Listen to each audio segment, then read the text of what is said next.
Adult audience. Loveline may contain sexually oriented content. Listener discretion is advised. 2, 1, go. Adam Carolla and Dr. Drew. Loveline, coast to coast. Hey, everybody, it's Loveline. I'm back. Well, not really back, but back on the air. Phone number 1-800-LOVE-191. Dr. Drew, board-certified physician, addiction medicine specialist. Drew? I'm here. I miss you, buddy. Oh, no, you don't. Really, I miss you, too. In fact, good. At first, it was kind of a relief, to have a little change of things, and I got an ass full of Jimmy after about 3 hours. Sure. That was it. Yeah. Jimmy's great. He's like fudge. He's so tempting. That first bite is so sweet and so delectable, but you feel sick to your stomach after a couple squares, right? Dude, I barfed. No. Let me say this about my partner, Jimmy Kimmel. And by the way, let me throw a plug out for him. Jimmy can be found on The Man Show, Sunday nights at 10 o'clock. Don't miss him on The Man Show, Sunday nights, 10 o'clock, Comedy Central. What a genius. But I'll tell you, I did catch some of the show from out here in New York, and he did a great job. Maybe a little too good. I mean, he was very, very good. I was jealous as I was walking through Manhattan. He did. So I definitely want to thank my partner and on-again, off-again lover, Jimmy Kimmel, for doing a great job over the last 2 nights filling in for me on Loveline. Hey, Adam. Yeah. You know how Anderson told you to get up on the mic and on the Stern Show? Mm-hmm. Get closer? Don't do that right now. Get back on it? Yeah, right now it's working against you. Oh. There you better? go. Much better. This better? Much better. All right, well, anyway, let me repeat that last 10 minutes. No, I love Jimmy Kimmel. Oh, okay. So I heard you. Listen, let's talk a little about your Stern episode. I heard you had a tough morning Monday morning. I was very tired. People were abusing you. I wanted to come up and kick some ass. Yeah. I felt like defensive. I wanted to go get them for you. What were you doing? Were you listening? Sure. Oh, Drew, that's so fantastic of you. Yeah, a couple of phone calls telling me how much I sucked and how I needed to kill myself. Adam, shut your mouth. And I told people, I said, look, Adam's serious. He wants them to come down. He's going to kick their ass. He is not kidding. It's a great policy, isn't it? Yeah. Some guy from Newark calls in, stoned, who's out of work, and says I'm an a-hole, and I want to meet him out front of the building. Nice. Yeah, what a great career ender. But now you had a better morning this morning. Yes, not so many naysayers. That's good. Probably more calling in, just Howard didn't put him through. The Stern gave me a little grief, I understand. I didn't hear this part. Well, when you're on top, Drew, I see. People love to take shots at you. I see how that works, yes. Well, you know how everyone in radio hates everyone in radio? Yeah. Like, I even hate myself for being in radio. Right, I know, Drew, you hate me, and I hate you. Right. Everyone hates everyone else in radio. There's so many doctors in radio that are not the real McCoy, right, and that are the so-called love doctors or these sort of therapists who are hawking cassettes, that when anyone hears the doctor title put in front of a radio personality, they automatically assume the worst. Right. But I straightened them out. Oh, good. And told them you're a bona fide witch doctor. God bless you. So they have a newfound respect for you, Dr. Drew. All just so I'm able to score for you. So. Thank God for Dr. Drew. Last night I got a whole 5 hours sleep before I did the radio. Oof. And tonight I'll be getting back to the hotel about 3:30 and getting up about 5:15 to go do the Stern show. Good times. Is Daniel out there? Is that why you're staying up so late? Well, no, you don't have to stay up late when you got to get up at 5. Yeah. I mean, you got to look at it this way too, Drew, and then I'll stop complaining. But I go to bed at 2 a.m. in L.A. time, correct? Yeah. I mean, I come home from the show at 12:30. I shoot a little heroin. I bang this hooker corpse I keep in my basement. I have a couple glasses of wine. I do a little more heroin. I do a 8-ball, and I go to bed at 2 o'clock. That is my routine. There you go. Well, 2 o'clock in L.A. is what time in New York? It's 5 o'clock. That's 5 o'clock. And what time do you have to wake up if you want to do the Howard Stern show out of New York? 4 o'clock. 7 5 o'clock, you idiot. I had the answer right there for you. Oh, I thought it started at 5. No, it starts at 6. Okay, I get up at 5. All right. You get up at 5. So what is that? The time I go to bed is the time I get up. That's good. So No, it's not good. It's good the way you organize that. It's nice. That way you just don't have to sleep. Just double down on that 8 ball. It's good for about 45 minutes, but by like 8:30 that morning, it's like 6 o'clock in your time, and you're going insane. That is awful. But anyway, tonight I'm going to sleep for a couple hours. I'll gut it out. Then I'll hop onto a plane, and I will be back at home with all of my little kittens tomorrow night. You and Jimmy can consummate again. So let's take some calls. Here's Romeo is 18. Yeah, from Dallas, Texas. Yeah. Great. I got I need some help maybe on this one. Let's go. I'm 18. She's 39. I knew her for like 2 years. I met her off a chat line. You've actually met her face to face, or you've only had Oh, no, never have. And I talked to her, and we kind of got close, and it's kind of scaring me in a way because she's supposed to be a full-figured woman. But I've been telling my homeboys and my friends about this stuff. And today's my birthday, actually. Happy birthday. Thanks. And Thursday, I'm going to do my thing tomorrow night. Thursday, she's supposed to come pick me up. We're going to go out to eat. I'll meet her for the first time, and then she's going to give me my birthday present. And she's a nymphomaniac. I mean, she's into phone sex, actually. Actually, I would admit it, I had phone sex for a couple of times. All right, well, hold on. Really good at it. Listen, with a name like Romeo. That's not my real name, but I didn't want anybody else to know who I... All right, well, listen. Let me tell you what you're in for tomorrow night. Okay. First off, full-figured in person means, big ass. Yeah. But full-figured over the internet means morbidly obese. No, on the chat line. Oh, yes. Talk on. Well, It means morbidly obese. Maybe he likes that. Do you like big gals, Romeo? No, I like big titties, but I don't like a big girl. You going out to dinner with her tomorrow night? Yeah, and she's supposed to give me my birthday present. See, we know each other for 2 years. She said she's going to make up for last year, too. Yeah, but Romeo, listen, this is a 40-year-old woman, okay? Yeah. Who's carrying on with a 17-year-old. Don't you think that's kind of wait a weird? minute. Yeah, you're right. 39 on the internet means 44. In real life. And full-figured means morbidly obese. You have a middle-aged, morbidly obese woman that you're going to have dinner with tomorrow night. Yeah, she's supposed to, hopefully perform some oral sex on me. I'm a virgin. See, Adam, here, This got to be bogus. No, I'm serious, dude. I swear to God, dude, about all this. But Romeo, you're not listening to us. We're saying this is a disturbed person. She's a middle-aged person carrying on with a 17-year-old.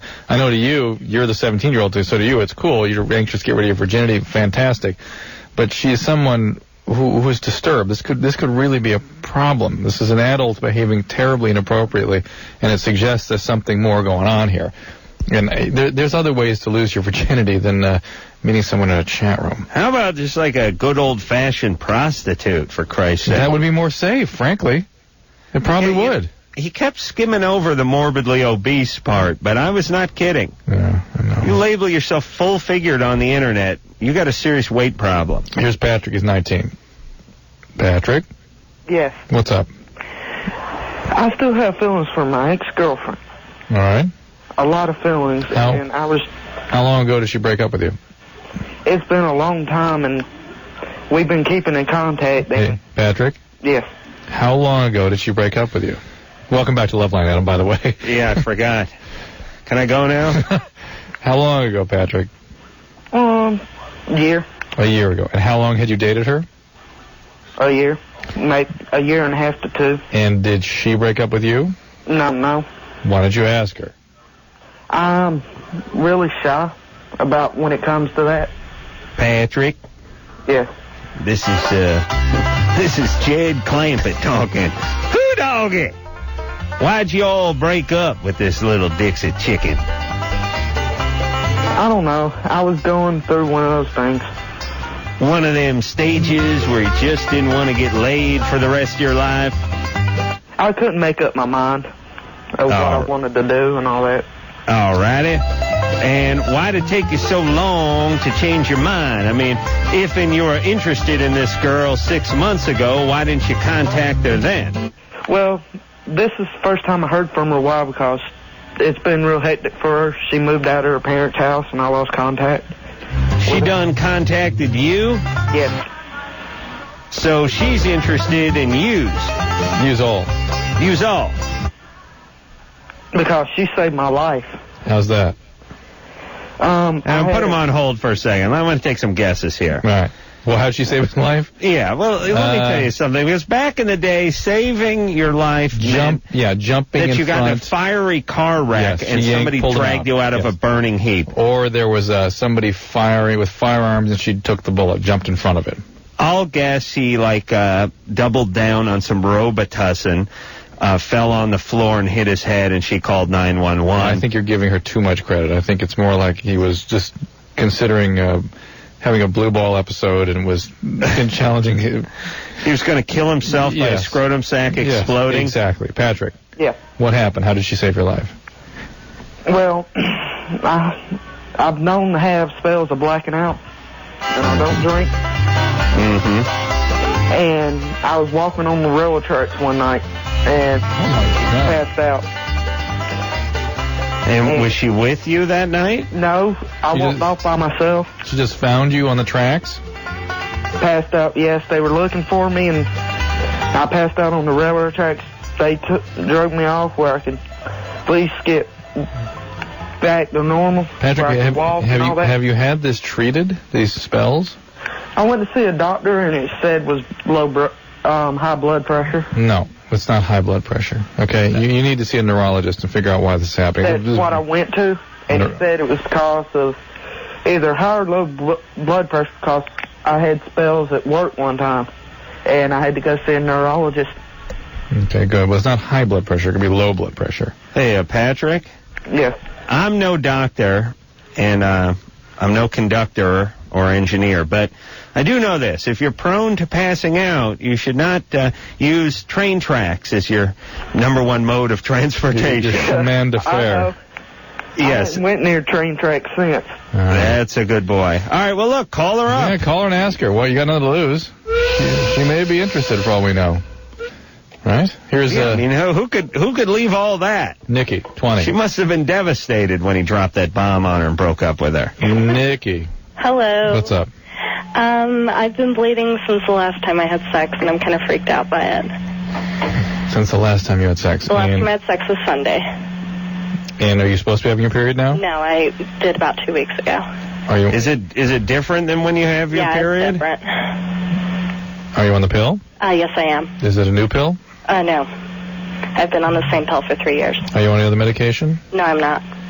3 years. And you've never had any mid-cycle bleeding? No, I really have. Well, I did for a while, but that was caused by stress. And this, I don't really think is. All right, so you're prone to mid-cycle bleeding anyway. And so it's only happened once before this. Okay, well, now it's happened again. And people that have mid-cycle bleeding can have it again. And it's not a big deal. Do you have any other symptoms of, like, infection? I don't think so. Okay. Is there any chance you're pregnant? No, I don't think so. I'm on the pill. All right. The only thing, you taking the pill properly, that sort of thing. Yes, I have. The only thing that really is a concern with bleeding, this is too soon after, but soon after sex, is the possibility of an ectopic pregnancy. Uh-huh. And that, there's not going to be 3 or 4 days. Is that tube baby? Tube baby, yeah. That causes bleeding and abdominal pain. Uh-huh. Infection is another thing of concern. And did you use a condom when you had sex? The last time I did, I did. Okay, so it's unlikely to be infection. So it's just your mid-cycle bleeding. And very often, sex will stimulate mid-cycle bleeding. Okay. So there you go. Okay. All right? So, you ought to talk to the doctor that's prescribing the pill nonetheless. This is Josh, 32. Hey, how you doing? Hey, Josh. Hey. Hey, Hey, Josh, you're calling from New York. Did you listen to Adam on Howard Stern this morning? No, I didn't. Oh. Thank you, buddy. Appreciate Sorry, that. man. Sorry. Glad I made the trip out. I'm disabled and have a lot of trouble with being intimate with women. What do you got? It's a disease, the clubbing of the hands and feet. And so, Can you get around? Yeah, I can get around fine. But it just seems I really can't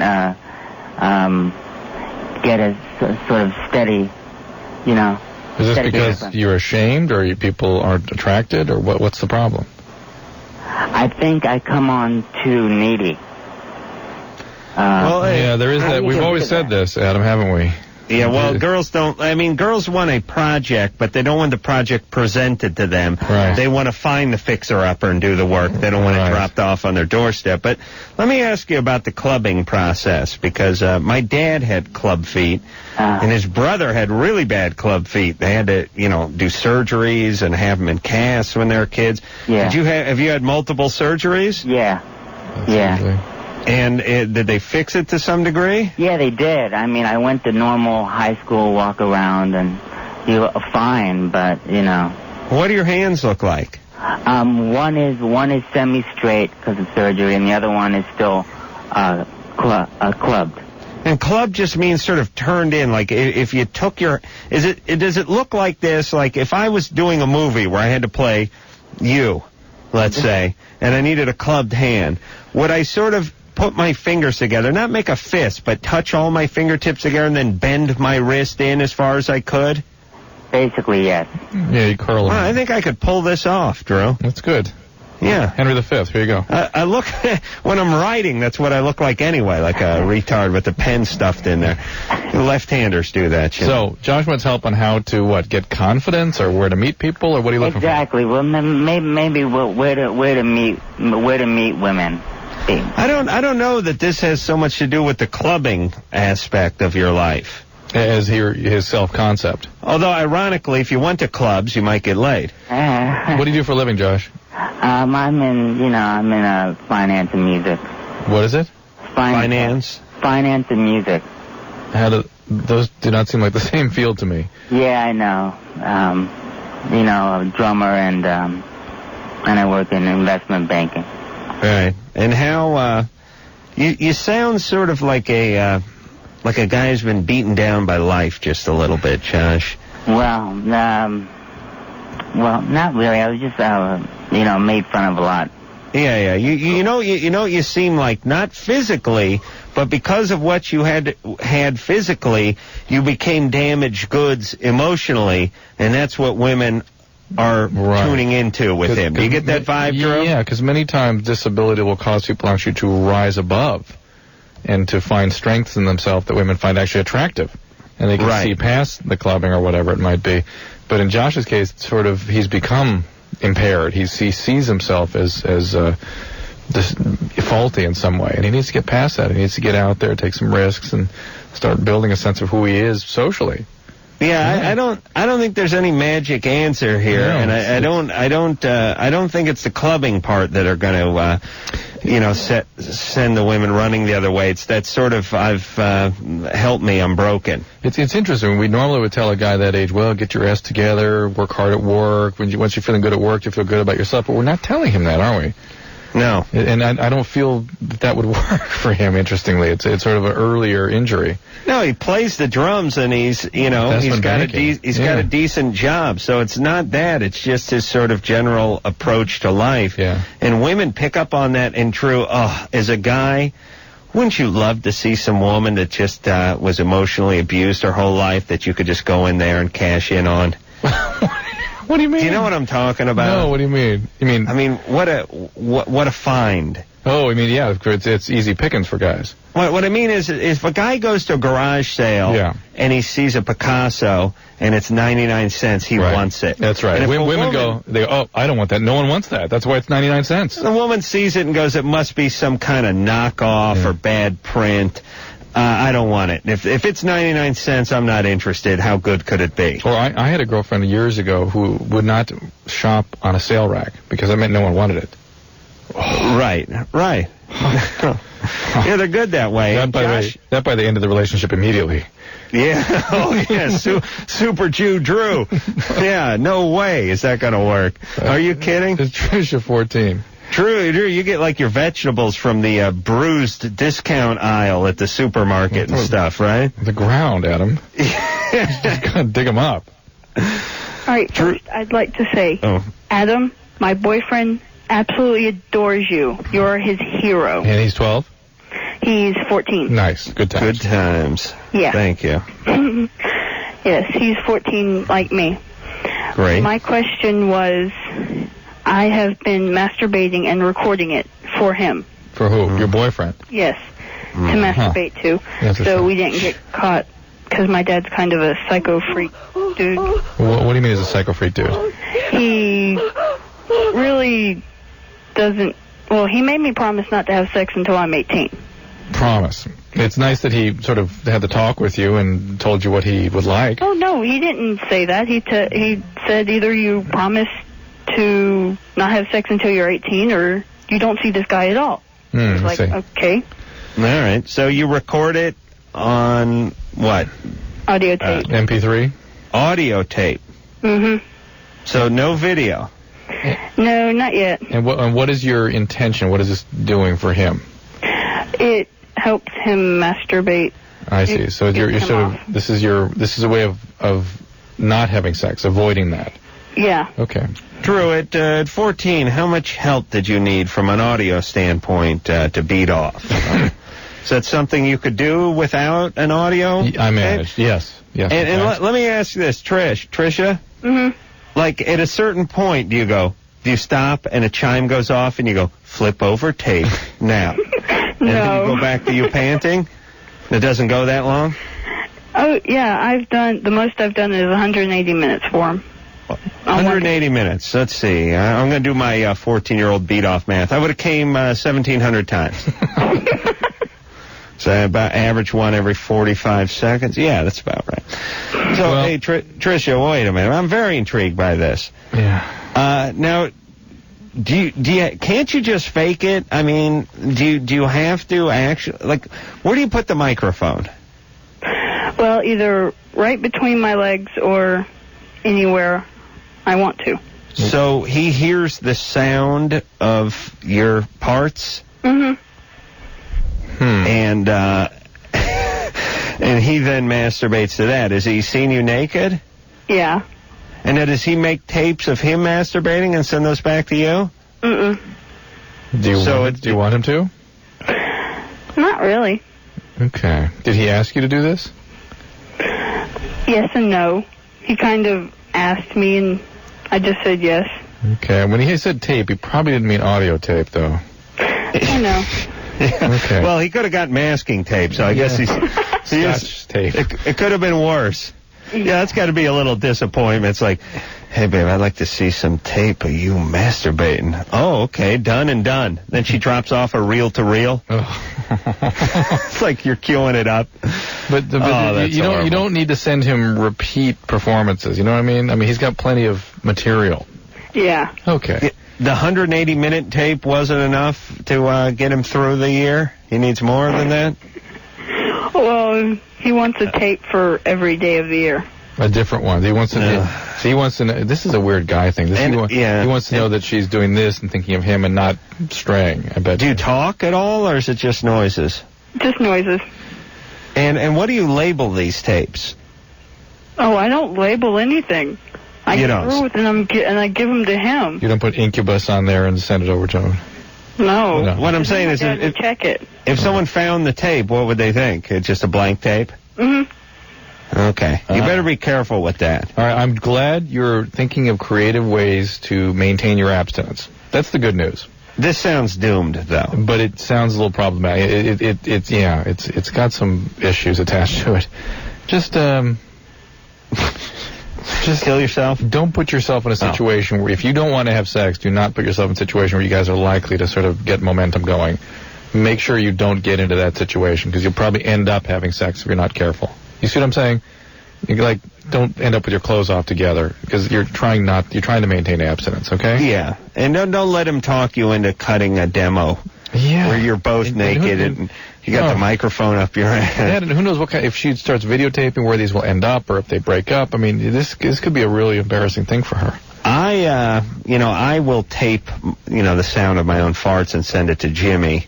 Yeah, but I think that's within the spectrum of normal behavior. You're both adults, and he derives endless pleasure from that. Consenting adults. Yeah. And Drew, you ever think about this for just one moment, if you will? Uh-oh.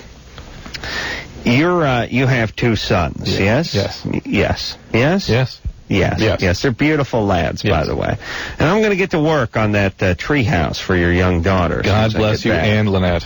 Yes. She has lit a fire under me. She's motivated me. But here's what I want to say. there's a very likely chance that one of your two sons is going to marry some woman with some sex videotapes of her floating around the country somewhere. How dare you? I'm just doing the math. Okay. I mean, think about it. I should be relieved you didn't include my daughter in this. So, okay, go ahead. Yes.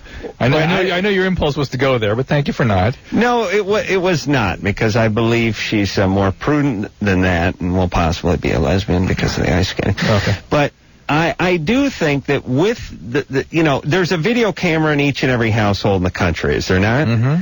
There's teenagers, or kids as we like to call them, are starting earlier and earlier, and it's a wide open internet experimentation, instant gratification, and we need a picture of everything kind of society we're living in now. Yes. Now, back, let's say, 10 years ago, I don't know what the percentage is. I mean, this was something that didn't exist when we grew up. That's right. But I think a high percentage of people are going to have tapes of them having sex by the time they get to college. It's an interesting theory. If it happens, you and I will hear about it. I'll take it a step further that half the young female celebrities that do become celebrities at some point in years in the future, some tape is gonna pop up of them somewhere, and it's gonna make its rounds on the internet. All right. And we got that to look forward to as a society. Good times. All right there, buddy. Here we go. Want to take a little break? We do need to. Yeah, all right there, Drew. Do I need to push this button, Anderson, or are you doing it from over there? I'm doing it from over here. We'll be right back. Hey, everybody, it's Loveline. I'm Adam Carolla. That's Dr. Drew. Phone number 1-800-LOVE-191.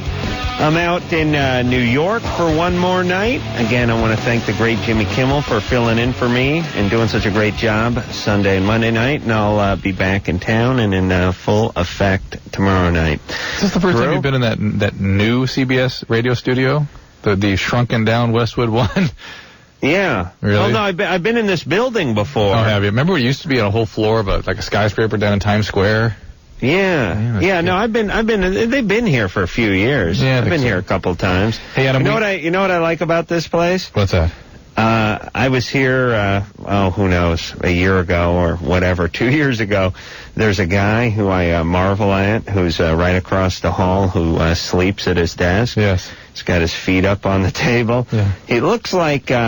He's just sitting in a room with a bunch of stuff. He's the one, buttons and gauges. If you look, if you go out the door, he's right straight in front of you. Right. You open the door. Now, he's got a big window in there, so everyone can clearly see him sleeping. But you know what? I think there's kind of an unspoken thing if you're going to work graveyard, which is, if you're going to sleep, you can sleep. Like, one of the perks of working graveyard is you can sleep. Yeah, you're allowed to sleep here and there. Tell me you don't walk, when you're walking down the hall to the bathroom.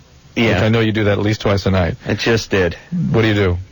I stop and look at every goddamn picture up there. Every one of those pictures, barely get back in time. Tell them what you're looking at there. I'm just staring. It's like 1971. Dan Rather interviews Golda Meir. Right. And I just stare at it. Walter Cronkite, 3 Mile Island. Vietnam, right.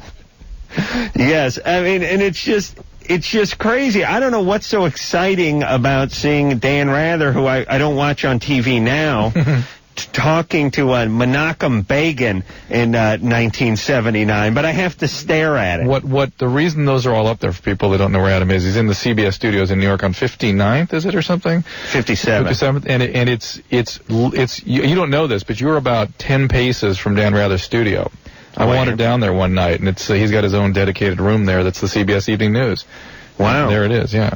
The thing that's interesting about New York is, in Los Angeles, when you do TV, you go to a studio, which is like on a big plot of land, and it's kind of spread out. And New York, especially, of course, Manhattan, is just sort of one big skyscraper. So it's just skyscrapers everywhere, and so everything gets filmed inside of a skyscraper. Right, just another building. I just went and hung out with Carson Daly, who's doing his show on NBC, and you're just walking into a building that looks like an office building, and you go up an elevator, and there you are. Good times. Yeah, it's where they do Saturday Night Live, by the way. Hey, one other thing I wanted to share with you is we had... Steal some baby! babies. I will. Hang on. We had one of the more bizarre calls, if not one of the most bizarre calls ever for Jimmy on Monday night. And that was a guy who was performing oral sex on his girlfriend. She was sort of straddling him above. He was kind of breathing hard, and her clitoris ring came undone. You hear this call? No, and the little ball that sits on the clitoris ring flew off into his mouth and into his lungs. He inhaled it.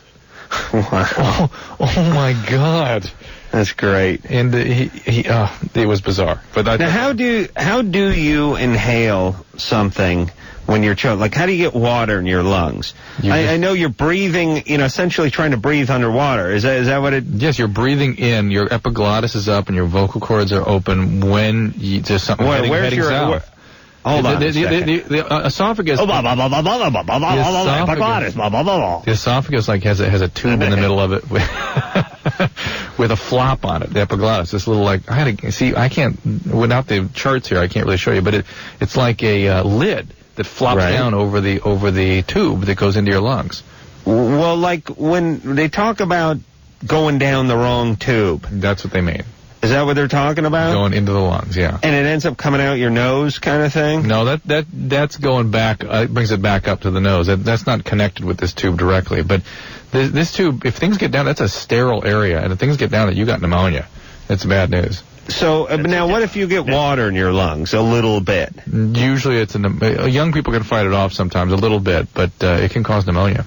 So this guy had what was left of the clitoral barbell. No, just the little ball. The end part, the ball part, came unscrewed and is now in his lung. 14 gauge, he said. And how would one get that out, by the way? Bronchoscopy. It's just like a surgery. It has to be done right away.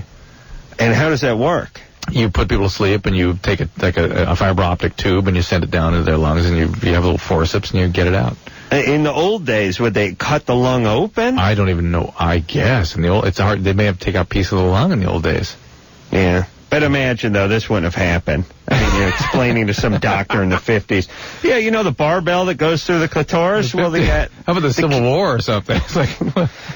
I swallow. Yeah, you just have to tell him it was a musket ball or something at that point, wouldn't you? Less humiliating. All right, here's Jack. He is 38. Jesus, Jack, that's great. Hey, Jack. Yes. What's up? How you doing? Good. You're on the air. Oh, is this Dr. Drew? Yeah. How do you do? Good. I got a 12-year-old daughter that's, I guess she's going to be coming of age pretty soon, and I'm not really too sure what to do. What to do in what sense? Well, she's going to start her period soon, and she's going to start chemical changes, I guess, right? Mm-hmm. Start getting a little bit... Where's Mom? She died a couple of years ago. Oh, boy. How'd she die? In a car accident. Oh, my God. Boy. Well, the scientific evidence suggests that... Is that mayonnaise? Yeah. All right. How are you there, Jack? All right. That's my main mayonnaise. Go ahead, Adam. Yeah, well, I actually had a couple of thoughts. One is, we always talk about women who lose their fathers and how they react sort of within relationships and sexually and that kind of stuff.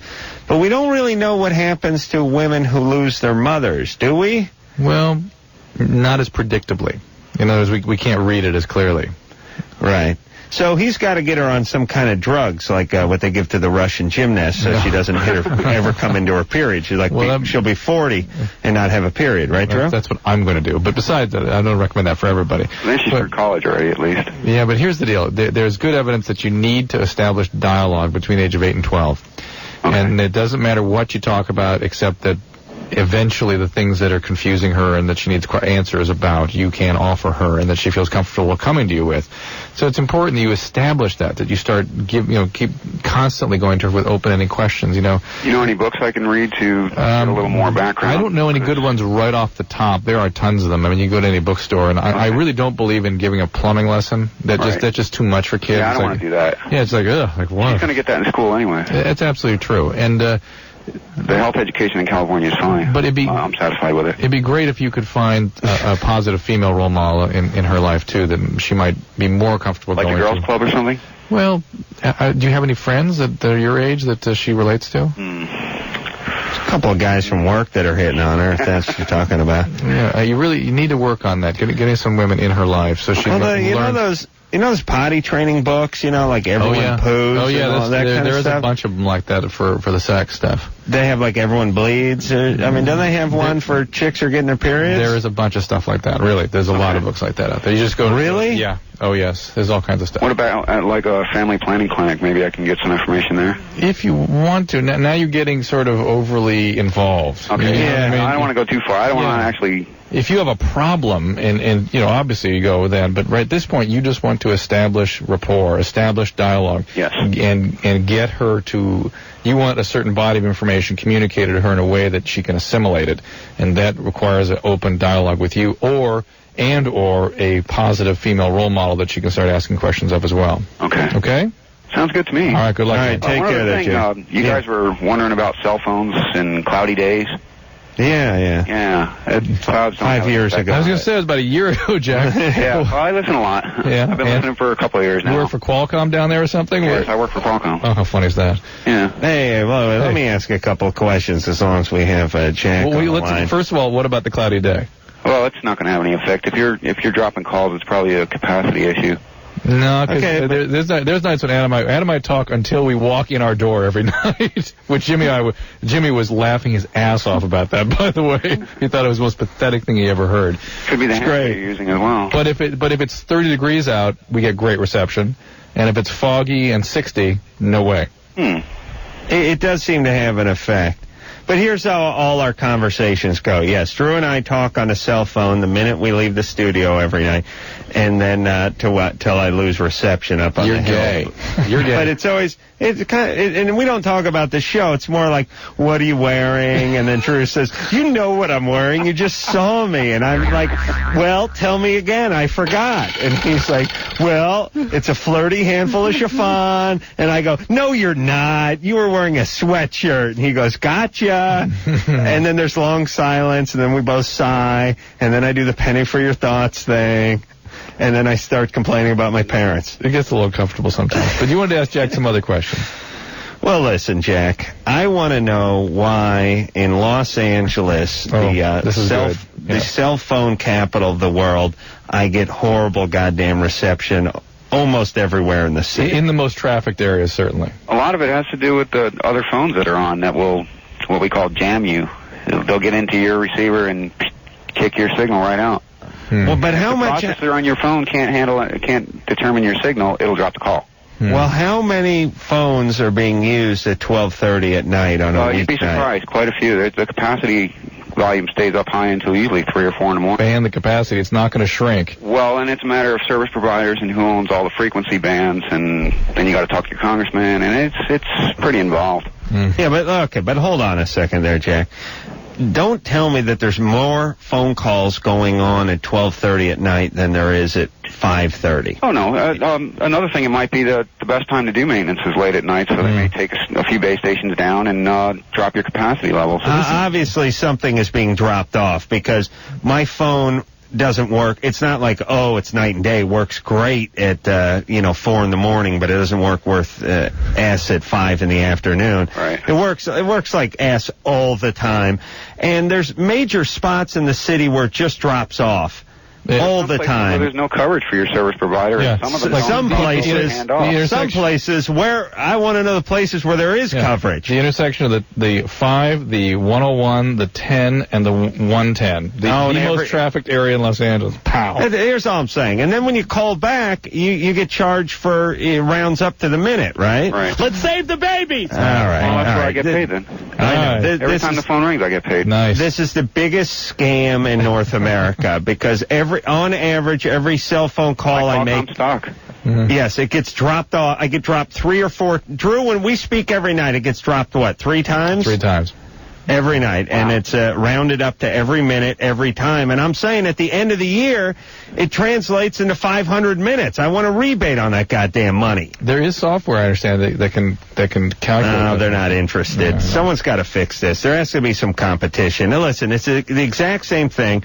And now, screw those calls. I got a quick rant to do. All right, Jack, good luck, okay? Okay, well, take care. Good times. Bye-bye. Good times. Sorry about the loss. And then after your rant, we got to go. No, listen, break. minor rant. But look, the cable networks were horrible for many years. Right. A million years, a billion years in this city. Then satellite. Why? No competition, zero competition. They just told you, look, you get crap and you'll like it. What are you going to do? Watch Channel 13? I dare you.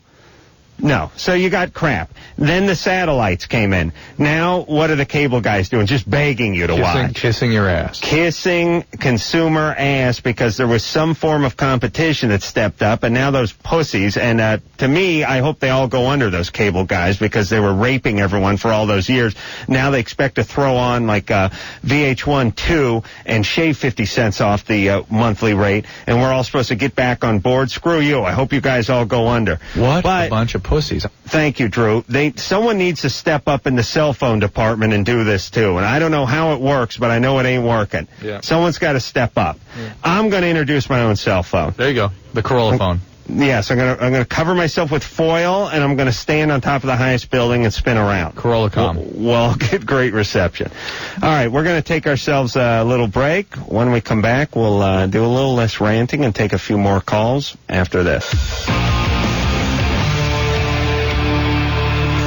Hey, everybody, it's Loveline. I'm Adam Carolla. That's Dr. Drew. Phone number 1-800-LOVE-191. And let's get to the phones there, Drew. Here's Michelle. She is 32. Hi. Hi. Hey. Hi, this is my first time calling, so I'm a little nervous. You'll have to forgive me. And it seems like everyone calls repeatedly, but most people are just first-time callers, so it's all right. Oh, okay. My question, well, I had a couple, but my question is, can you get pregnant, or can a girl get pregnant by partial penetration? Yes, any penetration can make you pregnant. Okay, because with a penis, or by a penis. Right. Well, I had my first sexual experience the other night. Yeah. Does your mother know? And? Yeah, my mother does know, unfortunately. Oh, unfortunately. Yeah. Good times. It was with Dad, that's why. Unfortunately, well, we got a lot of questions for you now. Okay. 32 virgin. What's up with that? Because I have CP. Cerebral palsy. Yes. And that has, again, it's interesting. This is the second call like this. And have you felt unattractive or something because of that, or? Somewhat. I know that what I did on Saturday was an impulse reaction because... Who was the guy? He was someone that I met off a signals line. We talked for a couple of hours. Then how was it okay? Was it okay experience? It was all right. He seems to be, I asked him about his history. I listened to this show too much, so I was really cognizant of what I was doing, and I asked him about his history, and he said as far as he knows, he's clean. He was in law enforcement. Now he sells real estate. Oh, but that's bad. Salesman. Pardon me? Yeah. Actually, the only guys, the cops, like, they don't hate me enough, but law enforcement guys are always a little dicey. I mean, let's face it, the only guys worse than the guys that are actively in law enforcement are the guys who were in law enforcement. For some reason they were drummed out of the precinct. Probably, is hanging too much time doing coke in the evidence room or something. But let me ask you this. You have cerebral palsy, right? Right. Now, are you confined to a wheelchair, or do you get around okay, or how does this work? I am confined to a wheelchair, but I work out every day and do 10 miles a day on a stationary bike. Great. Do you ever just put your wheelchair up on the treadmill and do it that way? Nope, can't do that. Oh, yeah, that'd be cheating, especially if it's like electric. But does everyone who has cerebral palsy, are they all in a wheelchair? No. No. Are there more severe cases? Yes. There are. There's mild, moderate, severe. Mine is kind of moderate, I guess you could say, because my speech isn't affected. Yeah, I was noticing it doesn't affect you at all. So your speech is okay, and what do you people have cerebral palsy, you look about the same, don't they? No. That's it's a motor disease. Well, that's what I'm saying. As each other, they look the same, or is? No, what I mean is physically, minus the wheelchair, you couldn't tell. Oh no, yes, you could. You could. How could those are the people with what are called chorioathetoid movements, like the twisting, the fingers separating and moving around. You know what I'm talking about? Yeah, but I mean, you're as far as like just say facially, aesthetically. But they also often have they structurally facially the same, but they also often get sort of distortions of the facial muscles and things as they move. Well, I don't have any of that though. Yeah. Okay, so just my legs are affected. Okay, and you've never had a boyfriend? Well, I've had relationships, but I mean, a lot of people are afraid to even broach the subject of sex because they think that because you have CP, you have no sex drive. Really? That's No, they don't do that. They just the idea of climbing onto someone who was in a wheelchair 5 minutes earlier is not palatable to a lot of guys. And guys, will have sex with corpses, but they won't. They feel bad. They feel like they're taking advantage of you or something, I think. Why don't we continue this discussion after the break? What do you think? Yeah, and I'm gonna explain my corpse comments. I realize that may have been a little rough. Really? Yeah, that was tough. I shouldn't have said that. Okay.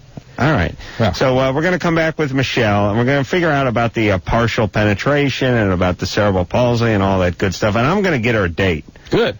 After this.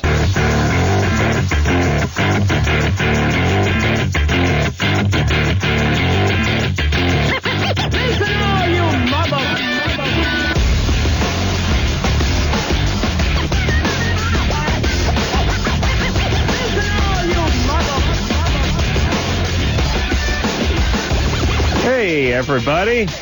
I'm Adam. That's Drew. Phone number 1-800-LOVE-191. The show's Loveline, and it's nice to be back. Yes, it is indeed. I'm glad to have you back. Strangely, it's like we've really missed you. I've missed you. Well, listen, let's drop the charade of pretending like we're not in love, Drew. Please, hey, come on. I don't want Susan to find out. No. I've had enough. Sucking hind. Being the other woman, man. I'm tired of it, Drew. And I know it feels like no one listens to us, but a lot of people kind of do, And if you start talking like that, and in fact, look at this. Oh, how interesting. Remember those disparaging comments you were making about policemen and the diciness that you perceive in those that have once been in law enforcement? Officer Neal's in there. Hi, Adam. Oh, Christ. That went over like a lead balloon. Thank God I'm in New York. Yeah, you're lucky. I came looking for your car. Neil, though, you know what I'm talking about. I don't. Why don't you enlighten me? You know so much about law enforcement. All right, here's and by the way, Jesus Christ, I can hear the guy's holster rubbing against his trigger finger in there. It's horrible sounding. Oh, thank God I'm here. I'm not coming back for a month, Neil. I have 14 years till I retire. Don't bother hanging around. We're moving studios. Now, listen, here, let me explain. Let me just explain that comment. What did I say, Drew? Keep digging, boy. Keep going. Okay, here's what I want to say. You said to quote. Why don't we play it back? Do we have a tape of that? I believe it was that. Let's face it. It's guys in law enforcement, and especially those guys who were in law enforcement. There's something dicey about them. Right. Well, there's always bad cops out there. I mean, let's face it. Like not radio show hosts, right? Right. Not Officer Neal per se, but I'm just saying. Here's my theory. Not per se. Here's my theory about law enforcement personnel. I don't believe in calling them cops or the fuzz or like Drew knows them as the heat or the man. These are guys who are usually aggressive guys who like a little excitement in their job. And who could be on the other side of the law had they not gone the straight and narrow route? See what he's saying? Do you know what I'm saying? What Neil is saying is that he understands the impulse because he could have gone either way. And had he not gone into the lucrative career of radio, he would have been in law enforcement or fire, right? That's right. I could see myself with that tin pinned onto my chest, walking the beat, taking down perps and cleaning scum off the streets. You know what I'm saying? And I'd walk the beat, too. I don't even use a car. I'd walk my beat, and I'd have that nightstick like that old Blue Night series that used to be on. I'd be spinning it around all the time. I'd have my informants. I'd have these black guys who were dressed in pimp outfits, and I would give them money for information, and I would know everyone's name. You know what I'm saying? Yeah, and a diluted sense of reality. No, I know. This is how I would do it. I would not drive a black and white cruiser. I would have a 74 Grand Torino that was candy apple red with a white stripe going down. Or a 57 T-Bird, maybe. Yeah, T-Bird. No, that was Dan Tana. He was wasn't he a cop or something, too? Private dick, please. Okay, all right. Instead of a public dick like you, Drew. I see. I see. All right. Well, it's good that you have always looked for careers with the word beat in it, and just to keep your leisure time and your career lined up. I would just like, on behalf of Dr. Drew and the Loveline family, to issue a formal apology to any of the law enforcement personnel who I may have offended. And that includes you, Officer Neal. And, You're such a great guy. I appreciate you cleaning that up. Thank you. It's all going to be better, too, buddy, because me and Officer Neal we're going to the races in a couple of weeks. Oh, now. no kidding. Oh, yes. Oh, nice. March 24th, right? Yep, that's right. Well, we tried to dissuade him from coming in here. I told him that it was Burbank that you had a problem with. Well, let me tell you one thing about New York, by the way, very quickly. And let me tell you why this is one of the greatest cities in the world. I was walking down 54th today, and I was crossing over Broadway. And for some reason, there was 8 cop cars. I counted them. 8 cop cars, all parked either on that corner or in the street. And it's a big, wide street, and the crosswalk was red, and traffic was flying by another direction. And it was nowhere near legal to cross the street at this time, and I stood there on the corner like a scared California pedestrian, and a New Yorker, a veteran New Yorker, walked right past me, dodged in between a few vans that went flying by, and crossed the street in front of 8 cop cars. And I thought, that could never happen in Los Angeles. Nobody would be ballsy enough to do that. There you go. And I like their mentality over here with the leave the pedestrian alone. Yeah. Thank you, Neal. You're welcome. So the drivers can do their work on them. But Neil, I'm saying about Neil. Thanks, Neil. Yes. I can't wait till you come home, Adam. All right. Well, yes. Hey, are you cheating on me, Adam? I'll be driving a black BMW 4x4 if you're interested in vandalizing an automobile out in the parking lot. Okay. Nice. All right, Neil. We'll see you on race day. take care. All right, buddy. What kind of race are you guys going to? The guy from the remember when the Indy racers came in? A couple of actually you weren't there. I think Bruce was. Or 3-4 weeks ago. And, they race all over the country, but there's a race coming up at, like, the California Speedway, and they invited me out. Now, Officer Neal turns out to be a little gearhead himself. Oh, nice. So, we're going to go out there. All right, now let's get back to Michelle. Yeah, right, Michelle. Now, Michelle had partial penetration, right?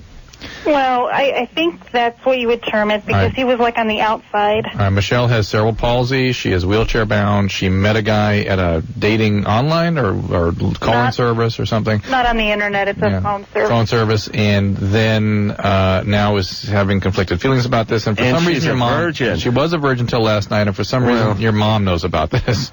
Well, because of financial reasons. I live with my parents. I'm ashamed to admit it. Well, but that's fine. But that's all right. Why would you? Because why is she aware that you were in there having sex? Well, she wasn't aware at the time, but I had to go to Planned Parenthood to get the morning after pill, and I had to tell somebody. Oh, good. Okay. Oh, that's nice. Well, wait a minute. God bless you for getting the morning after pill. That was genius. I learned that from you. God bless thank you. Soon you will be getting that over the counter without a prescription. Okay. Hey, Michelle? Yes. How is it that it was only partial penetration? Who decided to stop? It was me. Why? And why? Because we didn't use anything, and I was scared. Did it hurt? Pardon me? Did it hurt? Kind of. Yeah. I think I was just because you see, it was a total unexpected thing. I mean, we were talking, and he was lonely, I was lonely. We started cuddling, and one thing led to another. Guys, will have sex with corpses. You want to clear that up now? Well, I listen. I really can't clear everything up, Drew. It would take too long between the cops and the corpses. All right. But look, you can find a guy. Yes. I mean, there's someone out there for you, and maybe it's this guy. How'd you leave it with him? Well, he was kind of upset because we didn't go all the way. Well, if he's not willing to sort of go slowly with you, screw him, or don't screw him. He's not worth it, but you see, I know why I did this, and I know because you guys always talk about what's your underlying issue. Mm-hmm. And I just found out, like last week, that the guy I was interested in that wanted to take my virginity, so to speak, is a sex addict. Well, that's interesting. Wow. How'd you find that out? Because he told me some of the stuff he's into now, and I just totally freaked out. And was it like internet porn, that kind of thing? It's amateur porn, yeah. And what about other guys with CP? Can you date one of those guys? If I could meet any that weren't as involved with their disability as I am. See, there's very few that have it, that I've met that have it this mild. A case of it this mild. Because, I mean, I have 2 college degrees. I was mainstreamed in school. I'm not your typical CP case, if you want to call it that. Michelle, I want to go back to this, why you think this guy you were interested in was a sex addict. Okay. What was he doing? Well, everything always came back to sex. He masturbated a lot. He has issues. Whoa. Yeah. All right. I mean, if he's not having sex, he has to masturbate a lot. Well, but he was having sex in addition to masturbating. With who? With who? Guys, will have sex with corpses. With like prostitutes or something, or? Well, now he's just doing everybody, and I just found this out recently. I see. Okay, so he's all over the place. But before that, he wanted to, and he still wants to do me, but I can't go there. All right. Okay. All right, but listen, Michelle, can you date a geek? Well, this guy that I was with was kind of a geek. Oh, okay. Sort of. All right. Well, there's where you set your sights. Okay. Well, yeah. But I guess. How effective is the morning after pill? Very. Is it? Yeah. You're fine. Yeah, you're going to be fine that way. Get in there. Yeah, don't worry about that. That's going to be fine. But keep getting up to the plate.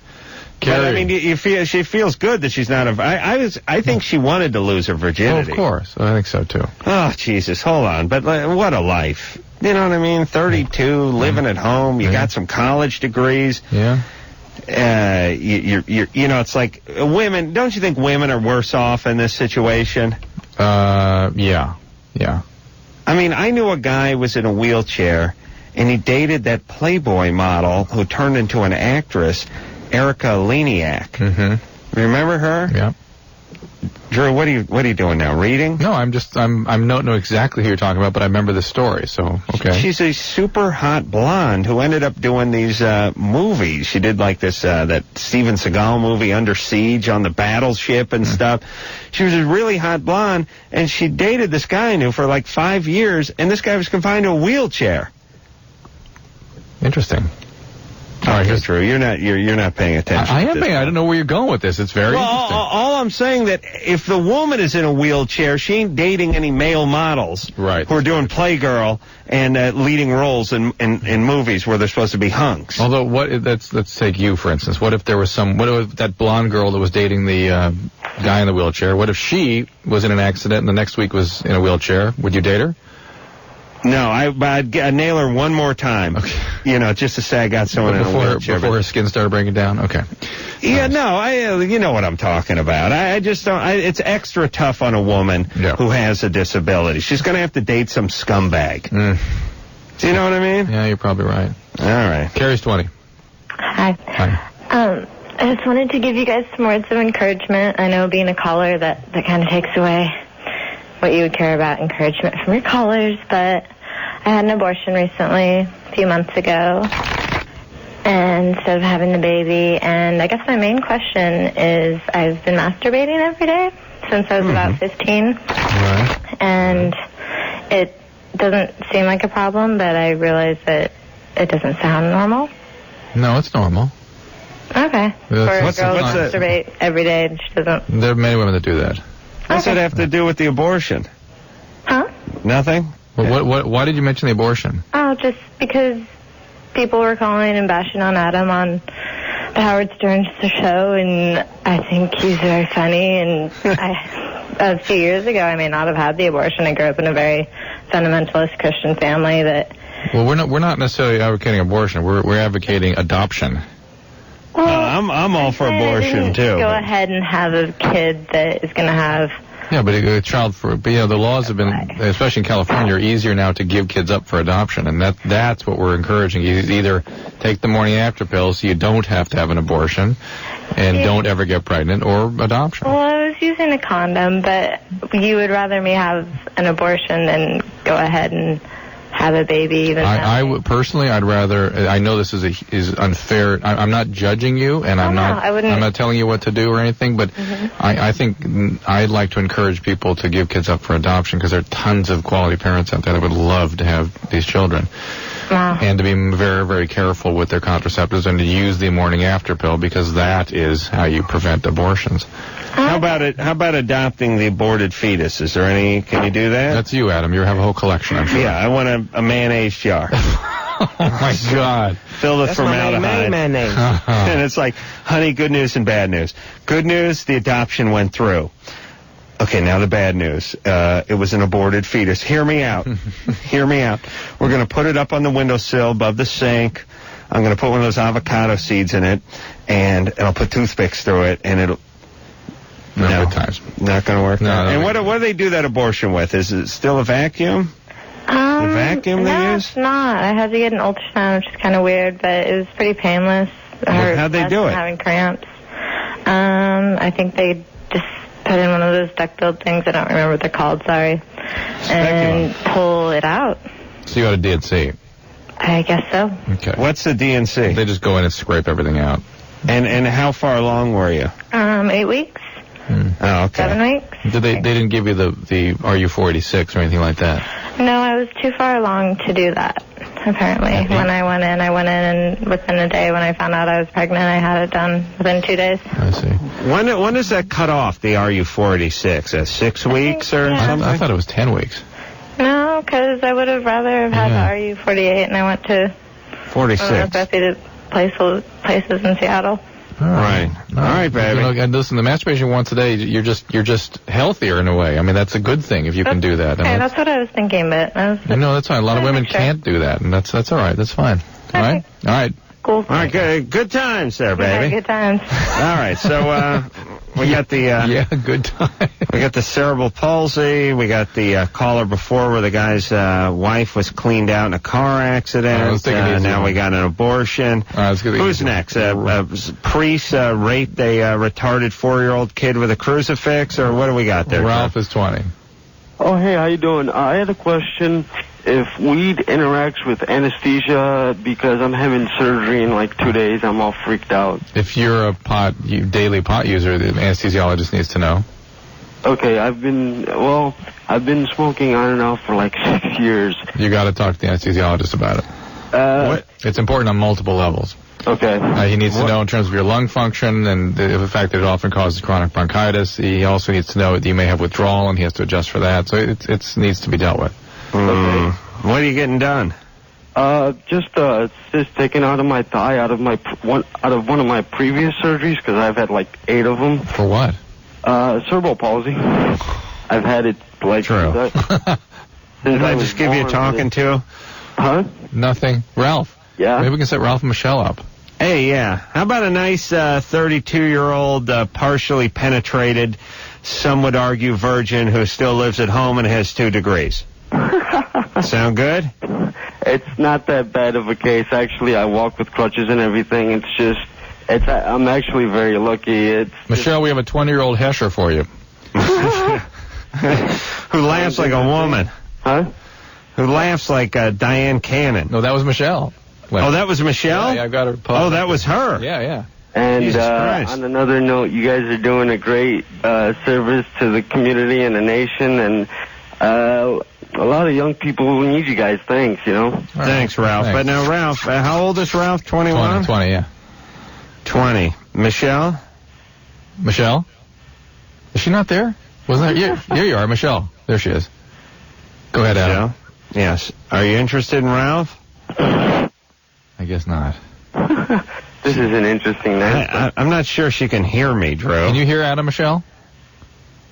Drew, she can't hear you either, you idiot. Wait a minute. Put her on hold, would you? How dare you destroy my precious show? Wait a minute, let me try something this. Michelle, can you hear us? Yes, I can hear you. Oh, there we go. Okay, Adam, go ahead. Ralph has CP. He also, he smokes the weed. No, I'm going clean. I actually went clean. I haven't smoked in like a week. That sounds hilarious, but I'm actually serious. I swear to God. Okay. Are you interested in girls with CP? I'm interested in anyone. I don't look at like certain aspects. Whoever's cool, whatever. That's nice. Right. That's me. I'm that way too, as long as they have a great ass and rack and are over 5'11". Hey, Tara. Why don't we give them each an opportunity to exchange email addresses with each other, Yeah. Please. No, let her do it. But Tara will give each of you one another's email addresses, all right? Okay. All right. Michelle, you had another question, right? Yeah, I did. I went to Planned Parenthood, and they told me that the likelihood of my getting pregnant or contracting an STD was very low. Correct. That's right? Very low. And then when you take that OC, the morning after pill, it's very, very low. Like virtually nil. Okay? Michelle, you got 2 college degrees. You should know this. Well, I know, but I'm just worried about the STD aspect. No, relax. You're fine. Yeah, nothing major can happen from partial. I mean, you can get some symptoms if you do get it checked out. But right now, you guys go ahead and exchange email addresses. Here is... All right. Oh, yeah, listen, Drew. What? I was just thinking, like, imagine if she got, like, it's like, well, she's in a wheelchair, she lives at home, and she has hepatitis C. But no, I want to set you up with her. Oh, Jesus Christ! I mean, that'd be a tough sell. And it's Ralph. You know, Ralph's Drew, a good guy. But when you have a cerebral palsy, you get those crutches, but they're like those cerebral palsy crutches, yeah, right? With the little things that grab your forearms. How come you don't just use those crutches every time you need crutches? They seem like the best crutches. I don't have an answer. You know what I mean? They aren't really weight-bearing crutches, though. They're sort of balance crutches. They're sort of like what you use ski poles for, right? Yeah. Or what one of the flying Wallinas would use, like that bar when he was up on the tightrope, right? Now, should I know flying Wallinas the way I was supposed to have known Doug Henning? No. Okay. But the flying Wallinas, I gotta look that up. I gotta look that up. But anyway, they're the most famous circus tightrope troupe of all time. I see. Good times. All right, we're gonna take a break. All right. All right. Good times. We'll be right back.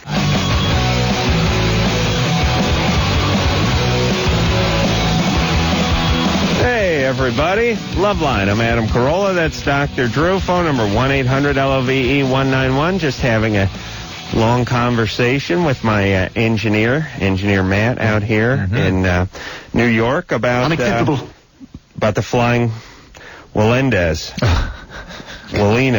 We're getting tons of calls now, thanks to that. Whatever the hell they were. What are they saying? What are the calls? They're calling to tell us who they are. No calls. He knew who they were. But we're getting people calling to tell us about it, so... Oh, yeah. Well, it's just a family of tightrope walkers, basically. Okay. Right. And the oldest man, the grandfather, died going, from one building to the next in, Rio or Mexico City or something. That's on film, too. And the thing that was weird that we were just talking about with me and Matt, because we both saw footage of this, apparently. I've seen footage of it a couple of times. It's kind of uncomfortable to watch a guy die. But this guy kind of lost his balance, like a little wind kicked up, and he sort of knelt down, to the tightrope to sort of grab hold of it, which is, I guess, what you do when there's nothing under you for 10 stories. Yeah. And he didn't really try to grab it that much. He just kind of he sort of kneeled down to grab it and just rolled and fell right off and never really grabbed this rope he was on, this cable he was on. He's a pro. You know what it looked like? It was like he was done. It's like, I'm 74, I can't do this anymore, this is the way I'm going. Was he that old? I would reckon he was in his early 70s. 73? I said 73 to you in the office at some point. Matt just got on the computer, by the way. How the hell do I know the guy was 74, by the way? That's weird. One of the things that happens as you get older is your reaction time slows dramatically. That's one of the things they've really shown, that your sort of processing is slowed down. And so he may not have really, reacted. I mean, that takes too long for him to react. Well, he reacted to the point where a wind kicked up, and again, he's on a cable stretched between two buildings in what city, Matt? It was in Mexico City? It was in Rio? Where was he? All the same place. He's in San Juan. He's between two buildings. He's like 8 or 10 stories up. And he had enough reaction or enough wits about him to bend down and go for the wire when he knew he was losing his balance, because he didn't fall off of it. He sort of bent down, tried to grab hold of it. But there's also, you always tell me how old people don't care. Yeah. There's an element of that. The old guys who walk around in the jumpsuits and they look like idiots and they're wearing slippers and they got a bunch of hair hanging out of their ears, and I'm always asking you, why is this guy doing this? And you go, they don't care. They're going to die. What do they care? This guy grabbed that wire like it was like an old guy going for a TV remote. It was like, maybe I get it, maybe I don't. We were actually all watching it in here just the other night. Oh, really? It was on in here last week, and it's actually really kind of funny in a sick way. And we were all breaking up, and Adam looked over and thought that we were laughing at something he just said, but we were watching this guy fall. No, I had to know it was an old man falling to his death. That's much more amusing than anything you would say, Adam. Please, please. Yeah. Good time. All right, so I'm right. Like, he bent down to get the wire, but he didn't really feel like grabbing it that day. And what is it? Is it flying Melendez, flying Molinas, flying Melendez? Melendez, yes, they're saying. Oh, Melendez. All right, there we go. Well, Drew, just one more thing you've not heard of. One more. And that steel trap mind of yours has captured another tidbit of information. Why don't you go on Jeopardy? Oh, please. You know why, Drew? Only compared to you am I a genius. Here's Kelly. The rest of society, I'm an idiot. Kelly's 23. Kelly. Uh-huh. What's going on?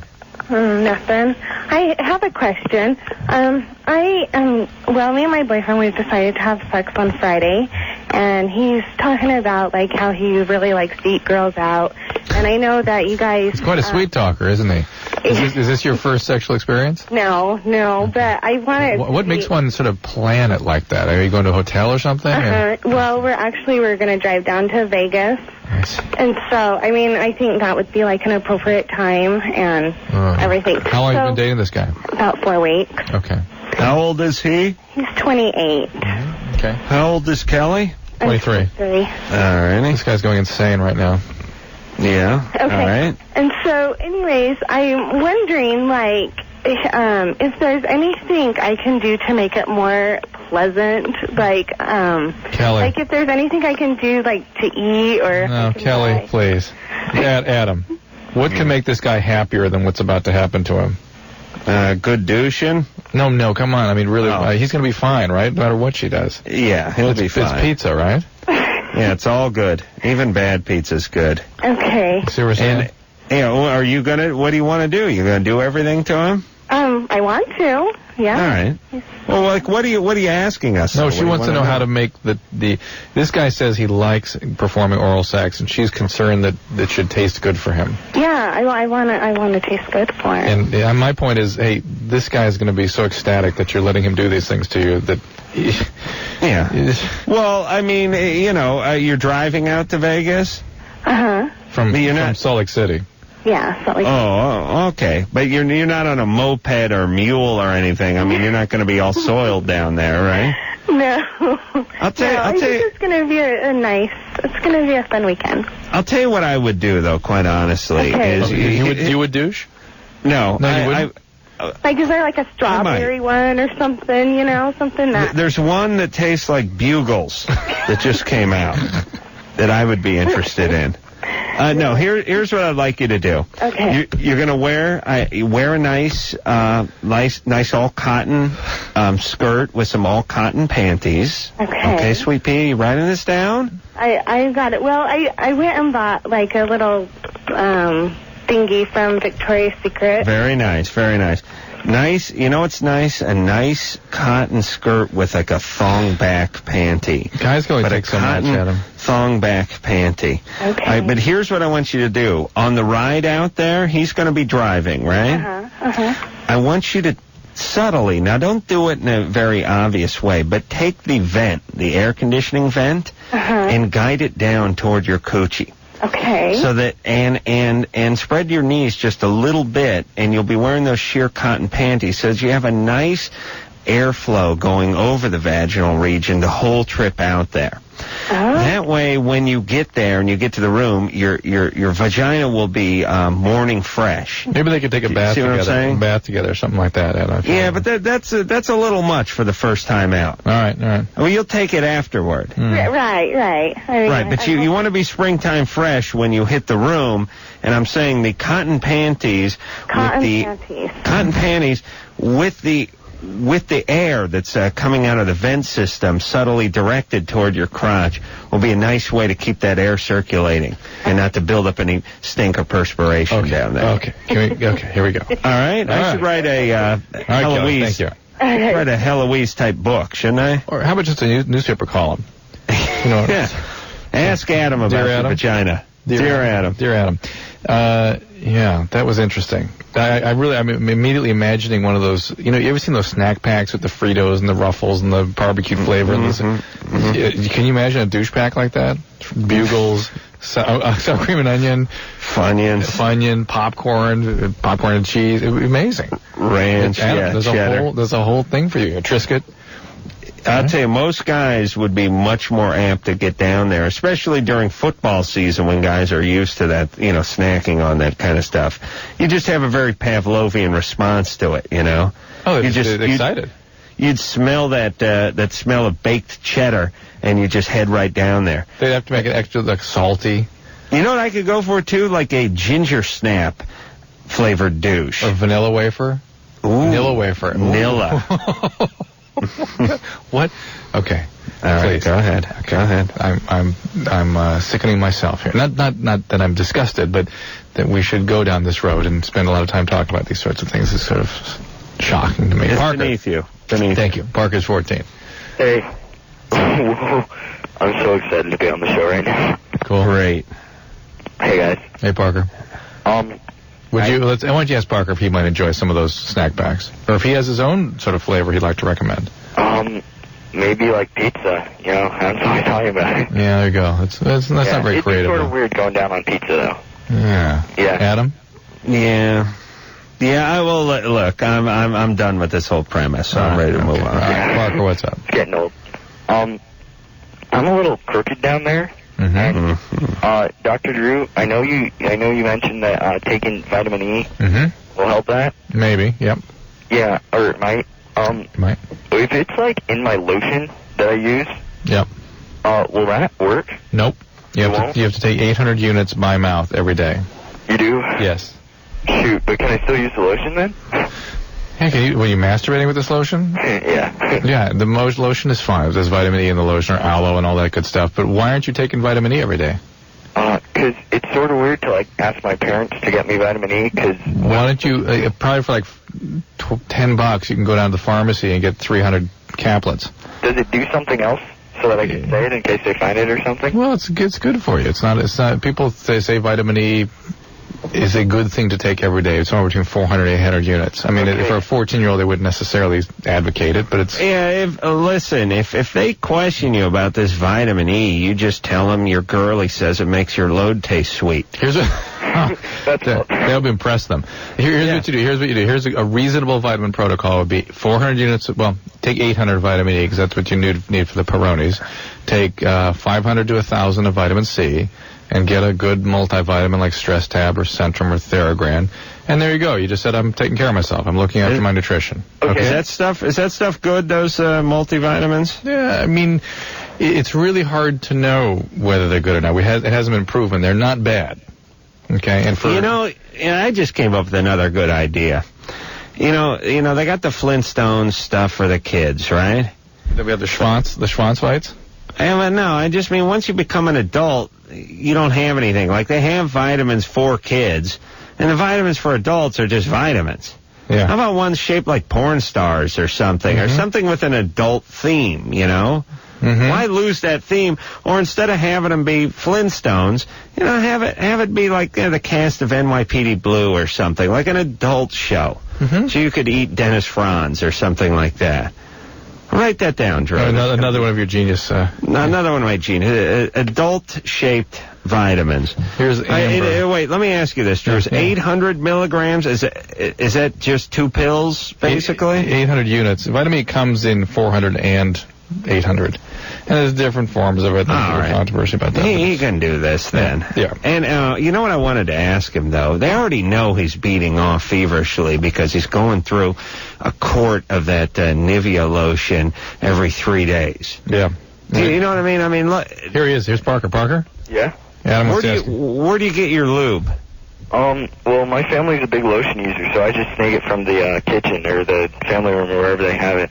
Yeah, but don't they know that they're going through, before puberty, they were going through 2 13-ounce containers of that every 6 months. And ever since Parker hit puberty, they've gone through 73 gallons in the last quarter. Well, suddenly they're buying it in the drums. Yeah, they're having a guy from in a flatbed truck lower the Tommy lift, and a 55-gallon drum on a pallet lift is being dragged into the house every 3 days. Don't they notice that? Well, yeah, and my mom does my laundry, so I think she's figured it out anyway. Oh, Jesus. Mm-hmm. But yeah, you got to get that manual out. And I've got another question. Right, is that what it's called, Adam? You got to learn to beat off in the shower, my friend. I can't do it standing up. Yeah, you better learn, because that's life. I'll try. I'll do that. All right. And if it points like upwards, does that just mean that it'll eventually go back down? It's like pointing towards my belly button or something. No. That can be normal. Only your balls head toward terra firma. Your penis that keeps getting higher, it'll eventually stab you in the eye. Here's what'll happen. Let me explain what happens. You'll lose bone mass as you get older. You'll start to hunch over because your back will give way, but your penis will keep rising. And I've done some rough calculations. By the time you're 71 years old, your penis will be planted in your right eye. And your nuts? So your nuts will be dragging the ground. You'll be stepping on them. You have to put wheels on them. You have to use one of those mechanics creepers in order to drag your nuts around with you while your penis is in your eye. That's good. Old age. Quite an image. That's nice. Thank you. All right, Parker, thanks. Okay. Why don't we take another break here, shall we? All right there, Drew. All right. Go in and talk to Matt. Why don't you take a walk down the memory lane there? Look at some of those pictures of Dan Rather and Walter Cronkite and Morley Saber. All right, I'm gonna tell you. I'm gonna go down. I'm gonna bring my notepad. I'm gonna tell you who else I saw in the hallowed halls of NBC. Fair enough. Wait, are we CBS or NBC? CBS. Oh, well, there you go. Nice. We'll be back. All right.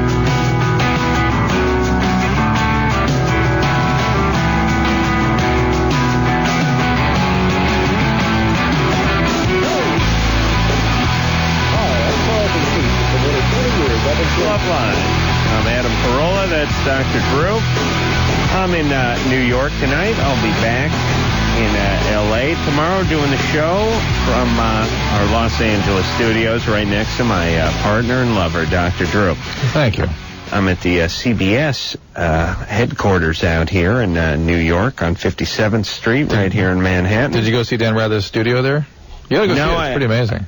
I took a leak on his chair. But you go over there, there's like 3 security guards standing in the studio. It's amazing. Oh, there is? Yeah. Oh, maybe I peed on someone else's chair. So what'd you see in the hall? I saw Anwar Sadat talking to Dan Rather in 1981.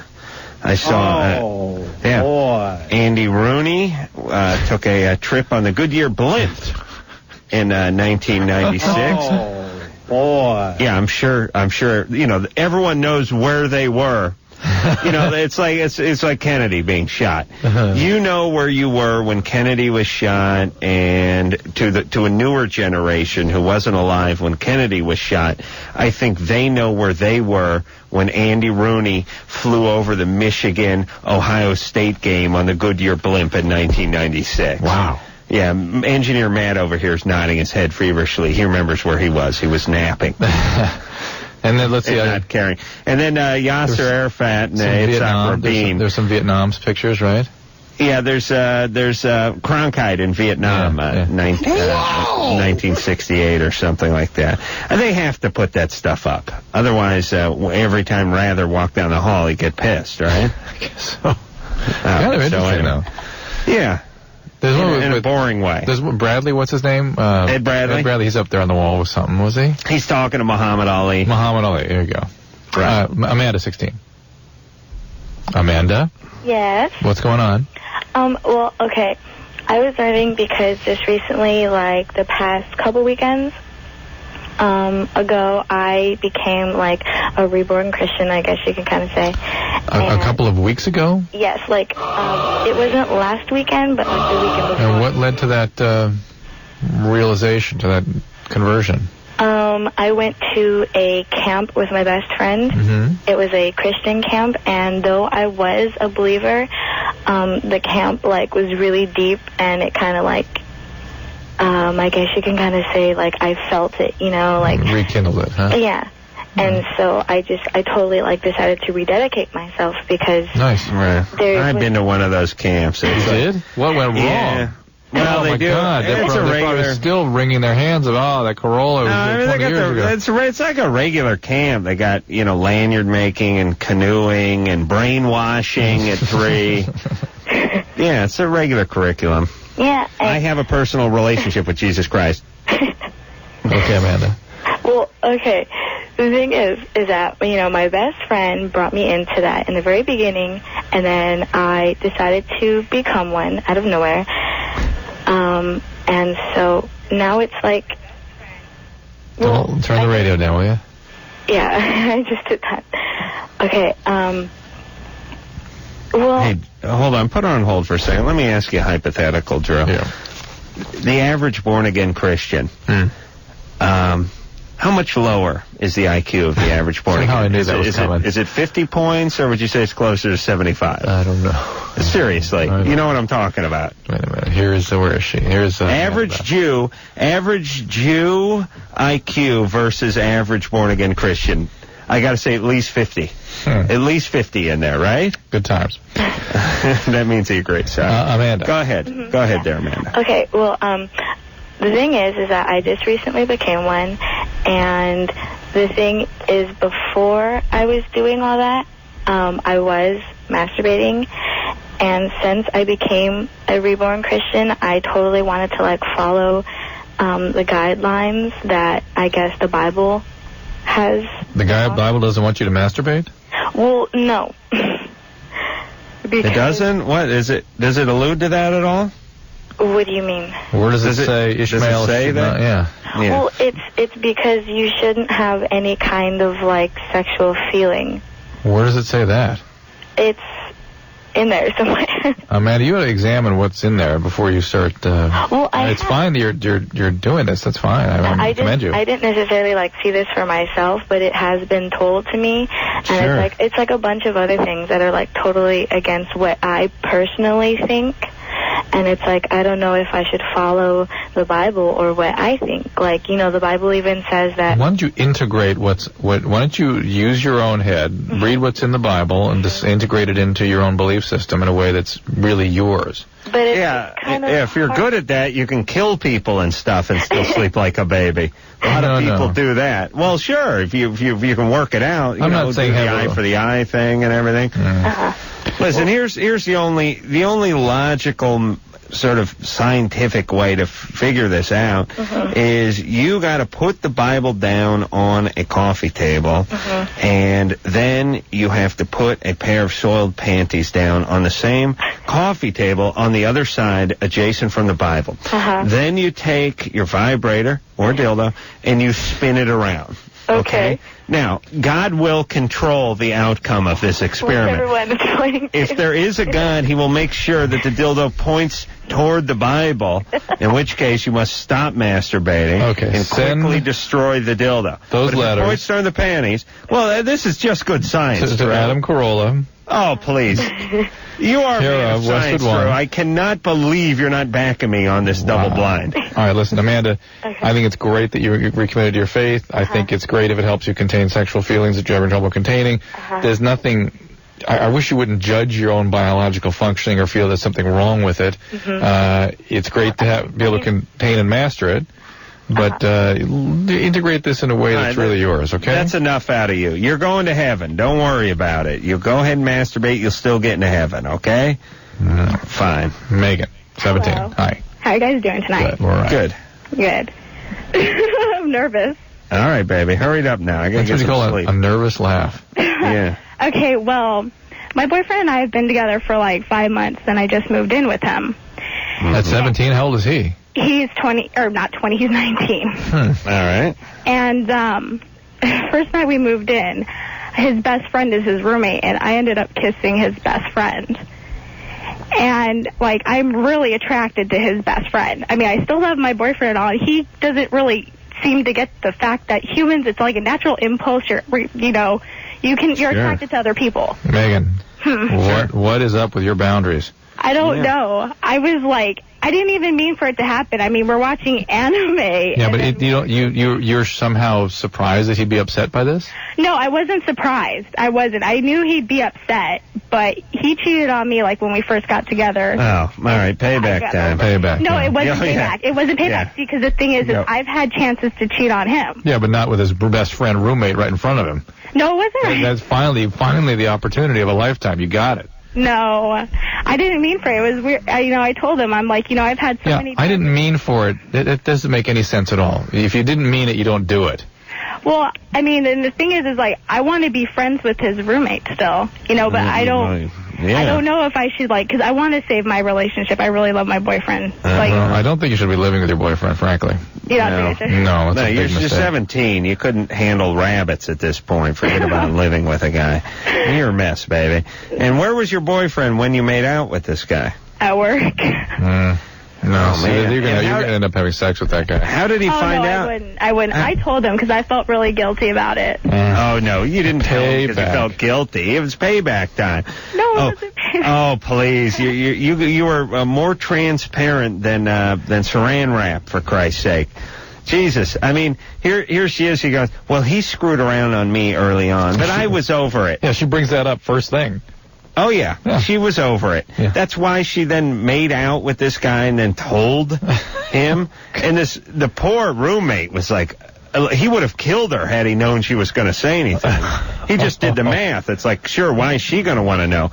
And by the way, guys, let this serve as a warning to you, because when a woman cheats on her man with you, 3/4 of the time she's doing it to let the guy find out because it's payback time. That's right. Now, you're thinking like a guy, which is, if I screw around on my old lady, I ain't letting anybody find out about it. You're doing it to get away with it because you can. And you're just using logic, which is completely out the window because you're dealing with a woman.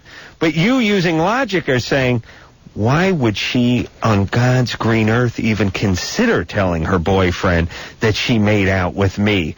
Well, guess what, Stooge? That's why she made out with you. There you go. And speaking of payback time, we got to go to break. We got to pay some bills.